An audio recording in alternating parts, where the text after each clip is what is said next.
आज हम लोग पढ़ेंगे नाभादास जी के बारे में। देख रहे हैं आप लोग नाभादास। पहले समझ लेते हैं, फिर हम इधर आके आप लोगों को समझाएंगे। छप्पय लिखा है नाभादास जी ने। इनका जन्म हुआ है 1570 में। निधन अज्ञात है, कब इनका निधन हुआ पता नहीं है। 1600 तक ये वर्तमान थे, मतलब इनका वर्तमान कहने का मतलब ये हुआ कि 1600 ईस्वी तक इनकी रचना मिलती है। इनके दीक्षा गुरु अग्रदास थे, जिनका अग्र अली भी नाम था। दीक्षा गुरु और शिक्षा गुरु दो होते हैं, जिससे हम पढ़ते हैं, जीवन जीने की कला सीखते हैं, दुनिया का ज्ञान सीखते हैं, वो शिक्षा गुरु हैं। दीक्षा गुरु उसे कहते हैं जो हमें आत्मज्ञान कराते हैं, उन्हें दीक्षा गुरु कहते हैं। इनकी रचना, प्रमुख रचना है भक्तमाल अष्टयाम। भक्तमाल इनकी बहुत ही प्रसिद्ध रचना है, जैसा कि नाम से ही स्पष्ट है, भक्तमाल।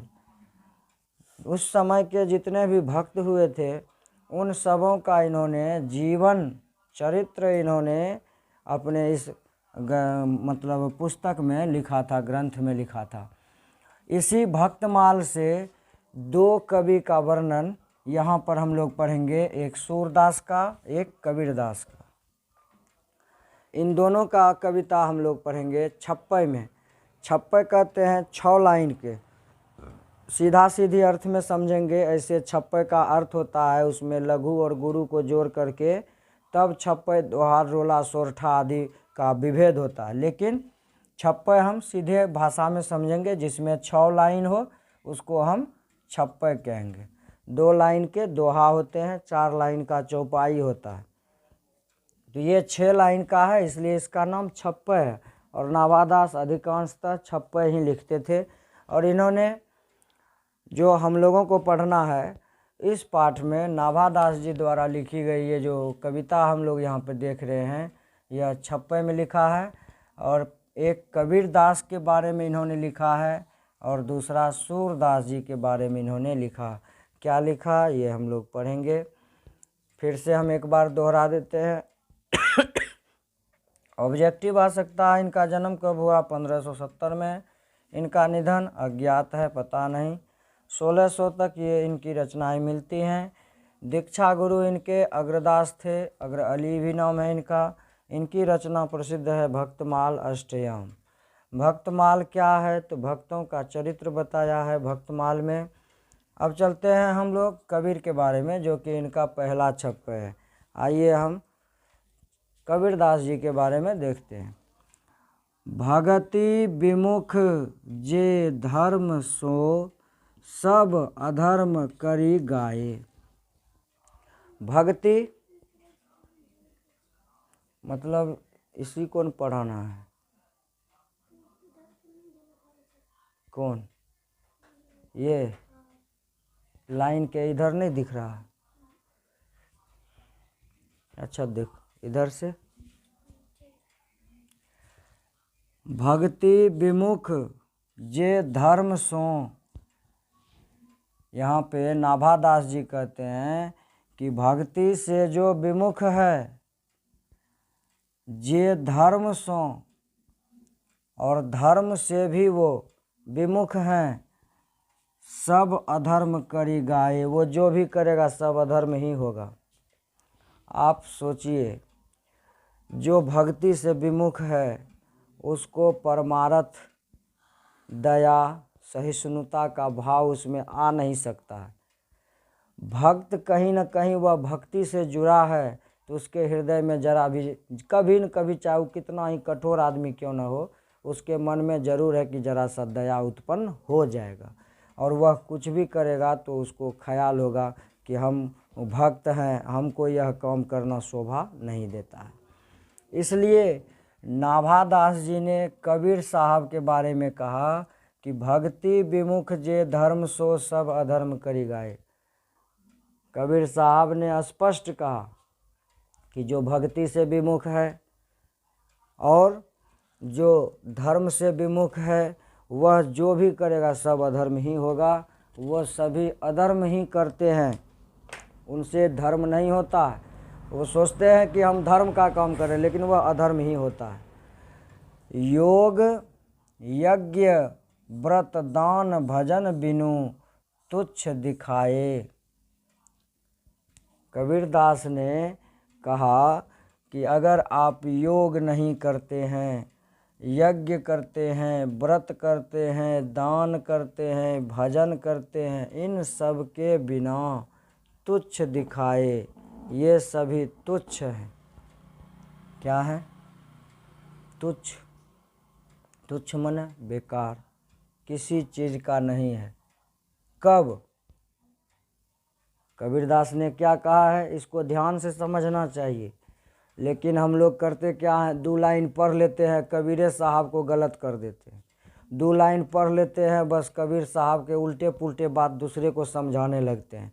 बात को हमको समझना है कि भक्ति विमुख जो धर्म सो सब अधर्म करी गाए। जो भक्ति से विमुख होगा, जो धर्म से विमुख होगा, वह सब कुछ उसका अधर्म ही होगा। धर्म वह कर नहीं सकता है। चाहे वह योग करेगा तो भी अधर्म हो जाएगा, योग करेगा तो वह धन दौलत का योग करना शुरू करेगा, उसके लिए वह अधर्म करेगा। यज्ञ करेगा तो यज्ञ किसको कहते हैं उसका मतलब नहीं समझेगा, जंगल को विनाश करके सब लकड़ी को झोंक देगा यज्ञ के हवन कुंड में, कहेगा हम यज्ञ करते हैं। व्रत करेगा, व्रत करेगा, झूठ खूब बोलेगा, नशा करेगा, हिंसा करेगा, ये कौन सा व्रत है। दान करेगा अपना स्वार्थ समझ करके। भजन करेगा तो पहले भगवान के सामने डिमांड रखेगा, हम मेरा ये पूरा होगा तब हम भगवान आपको इतना ये चढ़ाएंगे। ये क्या है? भजन है कि आप व्यापार कर रहे हैं। इसलिए कबीर साहब ने कहा कि ये भक्ति नहीं है, इसे भक्ति नहीं कहते हैं, ये सब आप अधर्म कर रहे हैं, क्योंकि भक्ति का आपको ज्ञान नहीं है।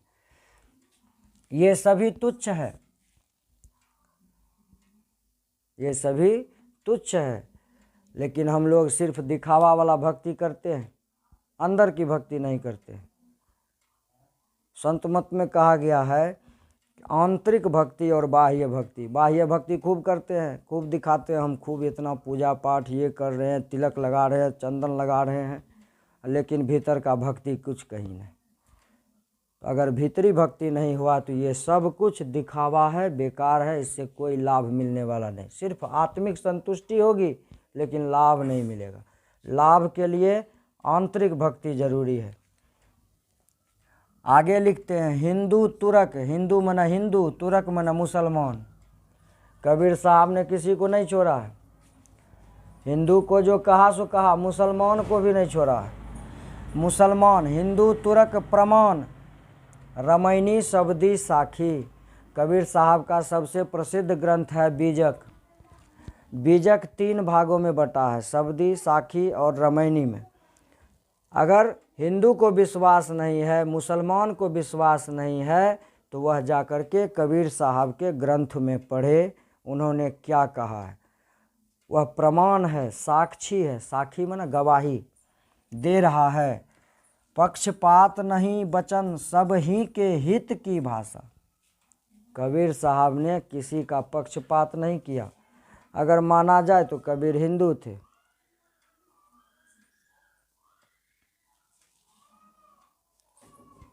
कबीर हिंदू थे। और कबीर हिंदू थे तो उन्होंने हिंदू का पक्ष नहीं लिया, हिंदू को कहाँ छोड़ा उन्होंने। आप कबीर के बीजक में जाके पढ़िए, देखिए हिंदू को उन्होंने कितना कठोर प्रहार किया है। मुसलमान को भी नहीं छोड़ा, मुसलमान को भी कठोर प्रहार किया। पाहन पूजे हरि मिले तो मैं पूजू पहाड़, इससे तो चक्की भला जो पीस खाए संसार। हिंदू को एकदम चोट किया। पत्थर पूजने से भगवान मिलता है? पत्थर पूजो, इसमें मतलब निकालते हैं कबीर साहब के जो मानने वाले हैं। वो कहते हैं पत्थर पूजने से कुछ नहीं होगा।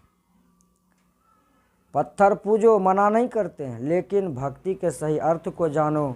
जब तुम पत्थर से इतना प्रेम करते हो जो आज तक तुमको नहीं बोला, तो इस बोलने वाले भगवान का ही अंश है, इससे भी तो प्रेम करो। कबीर साहब का ये कहना है। लेकिन कहने वाले इसको उल्टा समझा देते हैं, कहते हैं कबीर साहब मना कर दिए पत्थर पूजने से। आज अगर पूजा पाठ नहीं होता तो लोग नास्तिक हो जाते। आज इसी का प्रभाव है, मूर्ति का प्रभाव है। हम तस्वीर देखते हैं, उसके गुणों के बारे में जानते हैं, तब तो हम आस्तिक बने हुए। मूर्ति पूजा नहीं होती तो बहुत से लोग, क्या पूरा संसार नास्तिक हो जाता। ये आप महसूस कर सकते हैं, अनुभव कर सकते हैं। जो भगवान को नहीं भी मानते हैं वो राम की तुलना देते हैं, वो कृष्ण की बात करते हैं, वो शिव की बात करते हैं। भले वो राम को नहीं मानते हैं लेकिन राम की बात करते हैं, नवधा भक्ति की बात करते हैं। आदि आदि ज़्यादा विषय से विषयांतर नहीं होना हमको। तो मतलब पक्षपात नहीं वचन। कबीरदास ने जो भी कहा उसमें किसी का पक्षपात उन्होंने नहीं किया है। चाहे वह हिंदू हो मुसलमान हो, सबके लिए उन्होंने हित की बात कही है। हित का बात उन्होंने सबके लिए कहा, चाहे मुसलमान हो कि हिंदू हो। भाई दिखावा मत करो, कल्याण चाहते हो तो ईश्वर की सही भक्ति करो। आरूढ़ दशा हुए जगत पे, मुख देखी नहीं भनी। दशा इतना बिगड़ गया था उस समय संसार में, समाज में, कि ज़्यादा जो है मतलब बाह्य आडंबर ही लोगों के कपार पे चढ़ के बोल रहा था। भीतर में कुछ नहीं, आंतरिक ज्ञान कुछ नहीं, दिखावा चारों तरफ फैला हुआ था। इसलिए उन्होंने किसी का मुंह देखा बात नहीं कहा। जो सही था एकदम बिल्कुल मुंह पे बोल दिया। अच्छा लगे तो ठीक है, खराब लगे तो भी ठीक है ना। कबीर खड़ा बाजार में, कबीरदास की एक बहुत ही अच्छी पंक्ति है कि ना काहू से दोस्ती ना काहू से बैर। मेरा न कोई दोस्त है न कोई दुश्मन है। जो बोलेंगे भाई एकदम खरा खरौटी बोलेंगे। अच्छा लगे तो भी बढ़िया, नहीं लगे तो और बढ़िया। आरूढ़ दशा हुए जगत पे, उन्होंने संसार की दशा पे सवार होकर के मुख देखी नहीं भनी। मुख देखी नहीं भनी, उन्होंने मुंह देखी बात नहीं कही है। कबीर कानी राखी नहीं, वर्णाश्रम सट दर्शानी। वर्ण आश्रम जाति व्यवस्था जो हमारे संसार में समाज में विद्यमान है, इस जाति व्यवस्था को कबीर ने नहीं माना। कबीर ने कहा जाति जन्म लेने से नहीं, जाति का संस्कार कर्म करने से होता है। अगर कोई ब्राह्मण नीच कर्म करे तो वह ब्राह्मण नहीं है। अगर कोई क्षत्रिय अगर नीच कर्म करे तो वह क्षत्रिय नहीं है। कायर है, युद्ध के मैदान से भाग जाता है तो वह क्षत्रिय नहीं हो सकता। इसलिए कबीर साहब ने इस वर्णाश्रम को जो है समाप्त कर दिया, नहीं माना। उन्होंने सीधे कह दिया कबीर कानी राखी नहीं। कबीर ने एक भी बात नहीं रखा। वर्णाश्रम सट दर्शानी, वर्णाश्रम जो बताए गए थे उन सभी को इन्होंने नहीं माना, मानने से इनकार कर दिया। ये थे कबीर साहब। यानी नाभादास जी ने अपने छप्पे में कबीरदास के बारे में ये लिखा है। अब चलते हैं हम लोग सूरदास जी के बारे में। थोड़ा सा इनसे हम ऑब्जेक्टिव के बारे में बात कर लें। कबीर साहब की रचना क्या है? बहुत से विद्यार्थी कहते हैं कि हमारे चैप्टर में कबीर साहब है ही नहीं, तो ये कहाँ से आया कबीर? आप ही के चैप्टर में है। कबीर का लिखा सबसे प्रमुख ग्रंथ है बीजक, मैं यहाँ पे लिख दे रहा हूँ। ये इनका एकमात्र ग्रंथ है बीजक। इसके 3 भाग हैं, साखी, सबद, रमैनी। 3 भाग हैं इस ग्रंथ के। यह गीता प्रेस गोरखपुर में और अन्य प्रकाशन में भी उपलब्ध रहता है। तो कबीर साहब का प्रमुख ग्रंथ है बीजक। कबीर साहब के माता पिता का नाम नीरू था, जोलाहे थे जात के, और इनका एक बेटा बेटी भी था। ऐसे लोग कहते हैं कि कबीर साहब का कोई नहीं था, लेकिन हम लोगों ने जो पढ़ा है और गूगल पे सर्च कीजिएगा तो कबीर साहब के बारे में यही आता है कि उनकी पत्नी भी थी जिसका नाम था लोई। उनका बेटा भी था कमाल, बेटी का नाम कमाली। इनके बेटा बेटी थे, पत्नी थी, और ये लहर तारा नदी के निकट मिले थे। और गूगल के अनुसार विशेष जानकारी आप लीजिएगा, मैं इस वीडियो में नहीं बताऊंगा क्योंकि हमारा टॉपिक नाभादास। अब चलते हैं हम लोग सूरदास में। बस इतना ही कहा जाएगा, इससे ऑब्जेक्टिव बस यही रहेगा। सूरदास के बारे में चलते हैं हम लोग। सूरदास के बारे में एक वीडियो हमने अपलोड किया है जो आप लोगों ने देखा भी होगा। सूरदास का वो मांगंत सूरज उठनिया वाला ना जीवत से श्याम नंद की कन्या, कछु खावे कछु खात कछु धरनी गिरावत, छवि निरखत नंद रनिया। ये वाला हम डाले हैं सूरदास का, देख लीजिएगा जो नहीं देखे हैं या जो देखे होंगे उनको याद होगा। उन्हीं सूरदास जी के बारे में कबीर नाभादास जी ने अपने छप्पे में लिखा है। सूरदास जी कृष्ण भक्त हैं और सूरदास के जब कृष्ण भक्त हैं तो इनका निवास वृंदावन में, और नाभादास भी कृष्ण भक्त हैं, इनका भी निवास वृंदावन में। अष्टछाप के कवियों में सबसे प्रसिद्ध नाभादास हैं। अष्टछाप क्या है? 8 कवियों का समूह है। चलिए सूरदास के बारे में। उक्ति चौज अनुप्रास वर्ण अस्थिति अति भारी। सूरदास जी की जो भी पंक्ति आप देखिएगा उस ऐसा एक भी कविता नहीं होगा जिसको गाया न गया हो। बेजोर रचना। सूरदास अंधे थे लेकिन कृष्ण के बाल लीलाओं का इतना सुंदर वर्णन किया है कि जो दुनिया के किसी कवि ने नहीं किया होगा। उनकी कविताओं के बारे में क्या कहा गया है? उक्ति मन उक्ति व्यक्ति प्रकरण होता है। उक्ति मन जो उन्होंने वक्तव्य दिया। चौज अनुप्रास, ये चौज और अनुप्रास कविता के अंग हैं। छंद अलंकार में जो हम लोग हिंदी साहित्य के इतिहास में तो उतना अब समय नहीं है, परीक्षा का समय है। बीए में विस्तार से इसको पढ़ना पड़ता है, एक पेपर ही इसका होता है। वर्ण अस्थिति अति भारी, और उनके अक्षर की जो अस्थिति है वह अति भारी है। वचन प्रीति, इनका जो वचन है वह बड़ा ही प्रेम से सना हुआ है। निर्वही अर्थ अद्भुत तुकधारी, इन्होंने जो भी कहा है बड़ा प्रेम से कहा है, और अर्थ जो है वह अद्भुत तुकधारी, अर्थ भी अद्भुत है और कविता तुकधारी है। तुकधारी माने तुकांत, ऐसी कविता जिसको हम गा सकते हैं। आप इसी को देखिए। उक्ति चौज अनुप्रास वर्ण अस्थिति अति भारी, वचन प्रीति निर्वही अर्थ अद्भुत तुकधारी। भारी धारी भासी प्रकाशी धरे करे, यही इसका तुकांत कहा जाता है।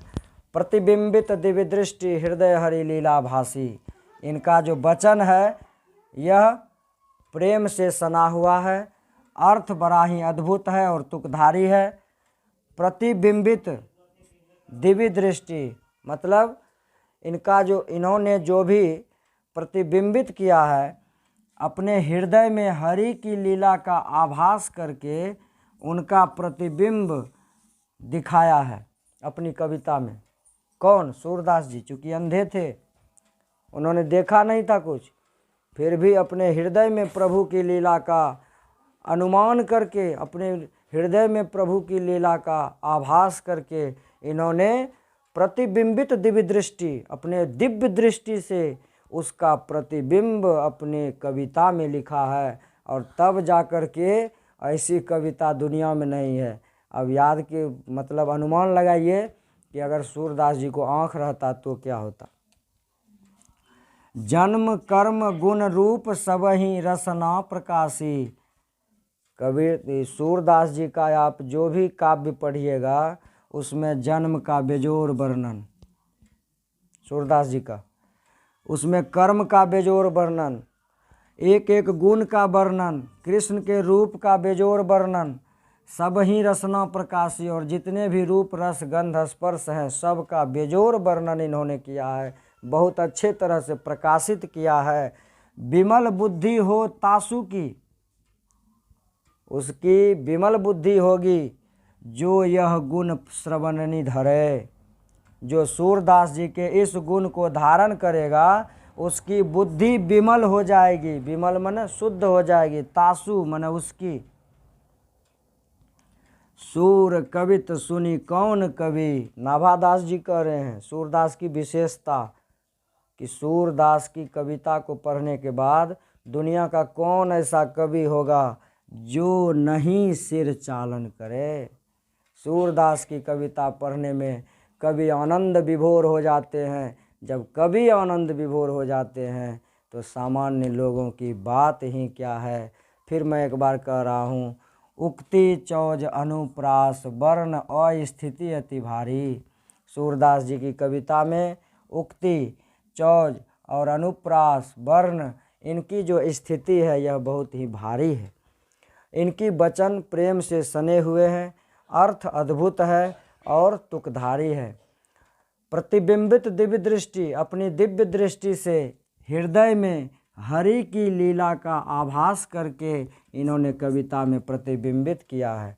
जन्म, कर्म, गुण, रूप सबको और रसना को, मतलब रस, रूप, गंध और स्पर्श जो भी होता है, जो हम लोग अनुभव करते हैं, सूरदास ने आँख नहीं रहते हुए भी उसका बहुत ही बेजोर तरीके से अपने काव्य में उसको प्रकाश में लाया है। कोई यह अनुमान नहीं कर सकता है कि कोई मूर्ख कवि, कोई अंधा कवि जो है कोई ऐसा वर्णन कर सकता है। पढ़ लीजिए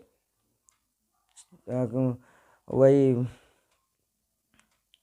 कछु खात कछु धरनी गिरावत पढ़ लीजिए उनका, जागिए ब्रजराज कुंवर पढ़ लीजिए उनका। मतलब सूरदास जी की जो भी कविता है वह अपने आप में बेजोर है, उसके जोर का कोई कविता नहीं है।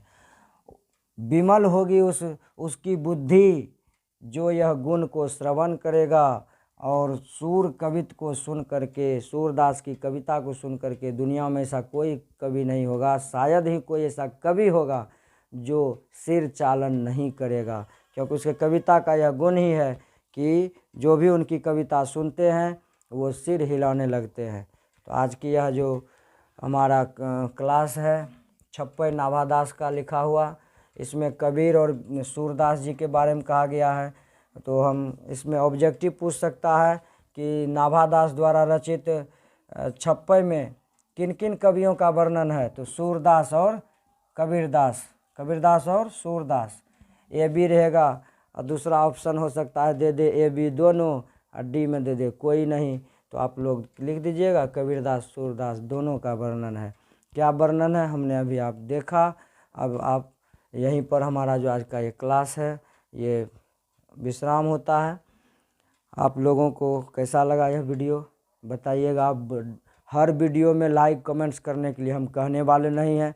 अच्छा लगे कीजिए, नहीं लगे तो नहीं कीजिए। इसमें ना आपको कोई घाटा है ना हमको कोई फ़ायदा है, सीधी सी बात है। अच्छा लगे तो लाइक कीजिए, होगा तो हमको भी लगेगा भाई इतना लाइक है चलो आगे। और कमेंट्स में लिखिए आपको जो भी परेशानी जो दिक्कत है, हम आगे उसका समाधान ढूंढ करके आपके सामने उसका समाधान ज़रूर प्रस्तुत करेंगे। प्रयास करेंगे कि वह समाधान हो और आपको अच्छी तरह समझ में आए। चलिए आज का यह क्लास यहीं पर समाप्त होता है। सबों को हर हर महादेव।